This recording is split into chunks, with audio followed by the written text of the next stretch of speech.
avant de tomber dans les grands détails, on va commencer par se demander qu'est-ce que c'est que ça, l'environnement informatique, ou du moins sa gestion au sens plus large.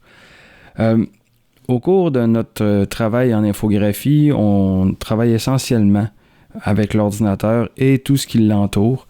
Donc, c'est un peu ces grandes lignes-là qu'on va mettre en place à travers cette petite vidéo-là. C'est vraiment conceptuel. Donc, si on part de la première question, qu'est-ce que la gestion de l'environnement informatique? Bien, la gestion en tant que telle, c'est ce que nous autres, on va faire avec, entre autres, l'ordinateur, puis tout ce qu'il y a à l'intérieur. La gestion des dossiers, des fichiers, comment on s'organise, comment on classe tout ça. Ensuite de ça, les préférences, c'est le nom qu'on donne sur Mac et à travers nos logiciels. Sauf que dans les faits, les préférences, c'est ce qu'on veut pas, des comportements de l'ordinateur qu'on veut peut-être pas. Je vous donne un exemple simple, les notifications sur nos téléphones, par exemple Facebook, quand on a un petit point rouge qui apparaît sur notre icône, il s'agit là d'un réglage ou d'une préférence qu'on ajuste pour l'avoir ou pas, selon le logiciel. Ça peut être des subtilités comme celle-là. Il y en a vraiment de toutes sortes là-dedans.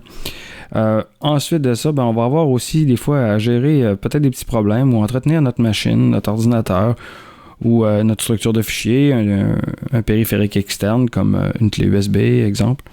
Et ensuite de ça, c'est rare qu'on travaille en dehors de réseau. Aujourd'hui, tout est branché sur des petits réseaux, des moyens réseaux et un méga réseau qui est Internet. Donc, comment on communique ou on transfère nos fichiers via tout ce système de services-là. Fait qu'en gros, c'est un peu ce qu'on va faire à travers cette série de capsules vidéo-là. Et puis, je vous conseille fortement de revenir sur certaines et pratiquer ce qui va être enseigné ou ce qui va être démontré au fur et à mesure. Peut-être avec les exercices qui accompagnent ces vidéos-là, ou de vous-même vous imposer une espèce de défi en disant « Est-ce que je suis capable de faire ça? » Ce genre de truc qui nous aide énormément à apprendre.